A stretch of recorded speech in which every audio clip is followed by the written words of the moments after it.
All right, I am Kyle Scott here at SugarHouse Casino with Evan Davis, a VP here at SugarHouse in the Sportsbook.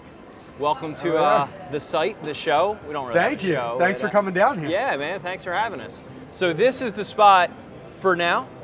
This is the spot for now. Okay. We opened this just about 2 months ago. Yep. And are looking to do something a little bit more permanent, a little bit bigger in another spot here elsewhere in the casino. But for now, we're really excited to have this spot open, and couldn't be happier with how things have gone so far. So, we're here because I always kind of view it as Philly is almost the epicenter of sports betting right now in a lot of ways. Because you have New Jersey is the first state to go live, Pennsylvania is the second major state. So this market is almost like the test market for legalized betting here in the U.S. How has the reception been here? I know there's been a lot of interest. You were open for the NFL playoffs. The Eagles had a couple of games, the Super Bowl. How's the reception been, the crowds and all that? It's been unbelievable.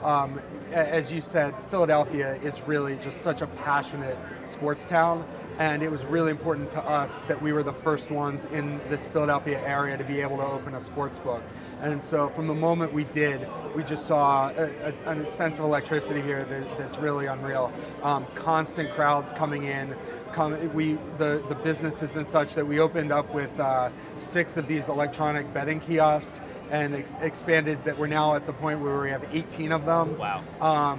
And be able to combine that with this area where we've got seating for about 75 people, we've got food and beverage. You can text your order and somebody will deliver it right to your seat. Gino's Cheesesteaks, Tacanelli Pizza, Hugo's Frog Bar. It's just a whole ton of stuff. 100-ounce Miller Lite beer towers have been a popular item in the last couple months. And yeah, so to be able to open up when we did, have college bowl season, the tail end of the Eagles season where they were on fire, going into the NFL playoffs and the Super Bowl, and now to have sort of a stretch run in the NBA playoffs coming up. March Madness is going to be enormous. So couldn't be more excited for how things have gone so far, and I think what the future looks like going forward. How has it been on the NFL Sundays during the playoffs? Was this space filled in here? Oh yeah, definitely. I mean, we standing room only. We saw lines. We moved the lines through pretty quickly because we have 6 windows going and all the kiosks as well. But a ton of interest. I think both from people who were our customers anyways, who might have been here anyways, but now see this as an additional entertainment option for them, as well as people that might have been coming here, whether to wager on sports, to watch them. We've got this 14:7 LED screen. It's an awesome viewing experience, or sort of all of the above. I think we saw a mix of that customer base. Yeah. Do you find new people coming in who might not have come to the casino, but they're coming here specifically for the sportsbook? And are you able to quantify that, or is it like, you just get the sense that the crowd of people, the new customers you're seeing, I'm sure you're registering them, you're getting a sense for who's new, who's been here before? Well, yeah, so we don't, this is sort of separate from our players card system right now. Okay. But I can tell you just anecdotally, the number of people who have come in and said, either I hadn't been here in a long time, or wow, this place is awesome, I didn't realize everything that you had here. People that told us that they used to be driving down from wherever they were coming from, going all the way down to Delaware to make NFL parlay bets, and now they could just drive 5 minutes instead of 45 minutes. I mean, yeah. So to be able to offer that opportunity to everyone in this Philadelphia area when we did, I mean, the reception was unbelievable. So what was the action like? Because I've heard in some spots in Jersey, a lot of action on the Eagles late in the season, in the playoffs. Was there lopsided action on the Philly teams early here? And do you find yourself, as a business, almost sort of trying to hedge against that because you got the local crowd putting presumably outsized wagers on the home team? So we definitely saw increased interest on the Eagles from the folks that were coming in here to wager on them. Yeah. I would say on most of the NFL games that the Eagles were in, probably between like 80 and 90% of the action that we took on those games was on Philadelphia. Having said that, that's one game for us out of a litany of games that we offer action on. Obviously, the entire NFL slate, but we had all of the other major sports. We had college basketball, we had NBA action, and now, I mean, it's expanded to the point that, we have tennis and motorsports and UFC and a ton of European soccer options. So from our standpoint, we're excited as Philadelphians when the Eagles do well. We're excited for our customers and our fans, and we saw increased interest on them. But from our standpoint, it's it probably brings more people in too. So even if they cover or whatever, and people are here watching the games and cheering on their team. I mean, we have an unbelievable viewing experience here. Mm-hmm. We also hosted all season long. We hosted the Eagles the pregame show from the Fanatic. We're in Fishtown Hops. They did a viewing party in Fishtown Hops. So, I mean, we see a ton of Eagles interest. Obviously, last year when they won the Super Bowl, this place was on fire every weekend. And that really just continued. And being able to combine sports wagering with that, I think only enhanced the experience.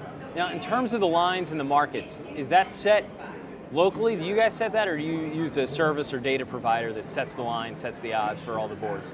So globally, we have relationships with other companies.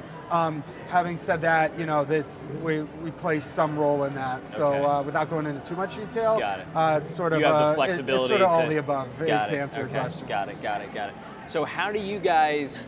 I know there's been a little. In terms of the big picture, a little bit of discussion about the Wire Act and some DOJ stuff that came down over the past couple of months from some casino folks in Vegas who maybe have some interest in keeping people in the casino and not wanting online to spread. How do you guys view online betting as a complement to this space? Because I know SugarHouse has an app in New Jersey, presumably probably pretty soon in PA. How do you kind of view that balance if you want people to come out and play, but also interact with your brand online as well? Sure. So I don't have any comment on the Wire Act specifically. Sure. But as it pertains to your last question, how we view online gaming, what we've seen in New Jersey, right, is been unbelievable. I think the numbers coming out of New Jersey right now suggest that roughly 2/3 of the sports wagering that's done in that state is done online. Yeah. And one of our affiliates, Rush Street Interactive, has an app, Play SugarHouse, that's active in New Jersey, and I think it's a terrific product. So, we're excited for online sports wagering to launch in Pennsylvania. We're excited, to offer a product that's, obviously very similar to the Play SugarHouse product that's live in New Jersey, and be able to offer that here in Pennsylvania. And I think it's going to be a complement to what we offer. I mean, I think we're still going to have a lot of people that want to come and enjoy this brick and mortar experience. It's the experiential. Yeah, absolutely. Yeah.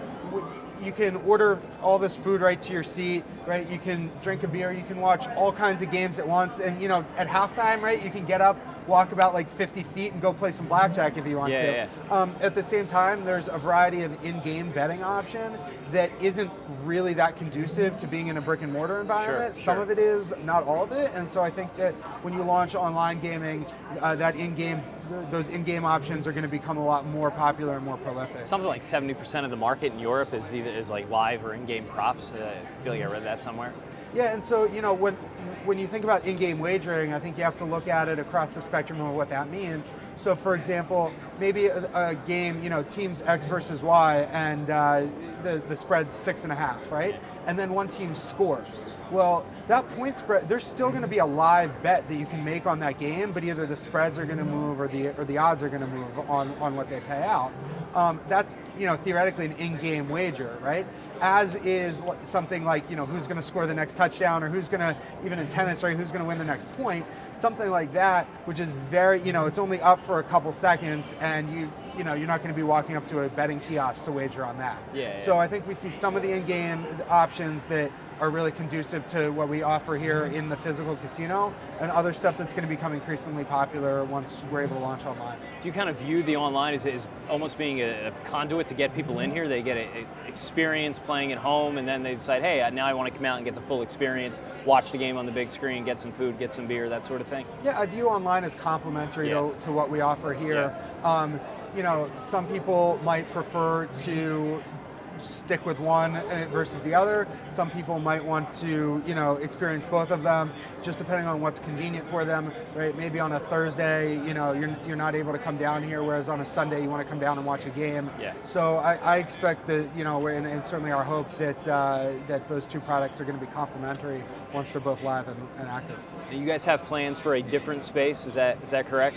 Yeah, so we're looking at building out a bigger space, more televisions, even I think a bigger screen even than this one. Some more windows, more, and types of things where right now we have it set up so that you can reserve some of these tables or chairs for key events, the Super Bowl, March Madness. and we want to be able to continue to do that, sort of create a space where that's doable as well. So that's part of the goal here. I think March Madness would be perfect here because you could probably get every game going, right? You can watch all games. I mean, you can watch every game without even turning your head, I think. This huge screen actually splits down into multiple screens if you wanted it to. Okay. But you can watch every game here. Like I said, you don't have to get up to order food if you don't want to, right? At the same time, if there's a break in the action, you want to go play blackjack for an hour and then come right back to your seat. I expect this place to be just absolutely unbelievable for certainly for the first weekend, and I would expect all through the tournament. And in terms of kind of early betting, we talked a little bit about the Eagles. I know you had some numbers. I mean, is there anything in terms of how things went for the Super Bowl? That you'd be interested in sharing, or? So we don't have the January or February numbers that have made public yet.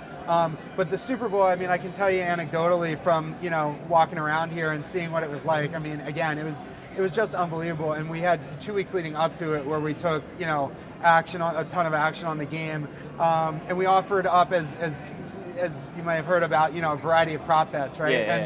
The one that I think we were just kind of most excited about was one that we came up with called the Philly Special 2. Okay, so it was will a quarterback catch a touchdown, right? Which we offered at 20-1, and obviously it didn't hit. But we saw a lot of interest in that. We saw interest in some other stuff that had some local ties.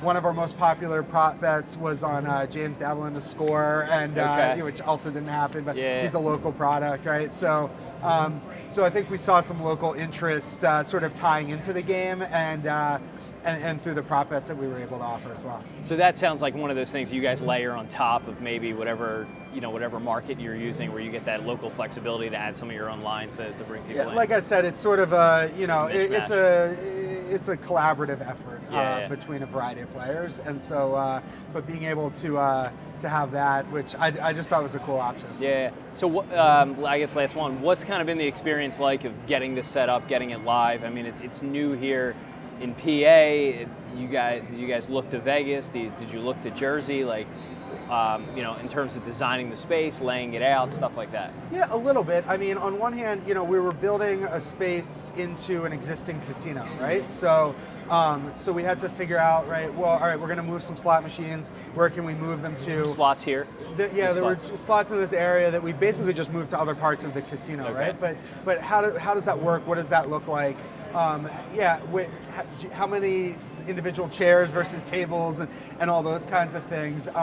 Obviously, there's some models in Vegas and then in New Jersey that you could look to, but we've always looked at ourselves a little bit uniquely, and we design spaces that are that we think are right. If sometimes it's what others do, sometimes it's a little bit different, and we're going to do things what we think is the right way, and really in a first-class environment. And so being able to add the physical space on with our team members, I mean, we've got 1,500 employees here who are just, I think, the best in the business, and so they really make this what it is. And the Sportsbook's no different. I think if you go up and place a wager with these guys, you'll catch a sense of personality that might not be the same at a lot of other places. But other than that, to say we've been just, I don't know if we're surprised or just ecstatic at the interest that we've seen, and it's really run the gamut. And it wasn't just on the NFL. It's not just on the Sixers. I mean, right now we've got European soccer. We got the Champions League on. Yeah. I mean, at 9 a.m. on a Saturday, right? You want to watch Premier League games? Like, most bars aren't open. Yep. Yeah. We are. Even until Wednesday afternoon, and there's a line over here of people placing bets at 4 o'clock. You get folks everyone's got different schedules. We're open 24/7. The windows here are open a good chunk of the day, and then we've got these kiosks that are open 24/7. So they're open all the time. The kiosks are open around the clock. We actually just put one in the poker room because I think people in there are kind of looking to maybe jump over and make a quick bet and come back without missing a blind. So we're giving them the opportunity to do that. And I think the last 2 months have been unbelievable, and just couldn't be more excited for what the future is going to hold for sports betting as a whole, and certainly for sports betting here at SugarHouse.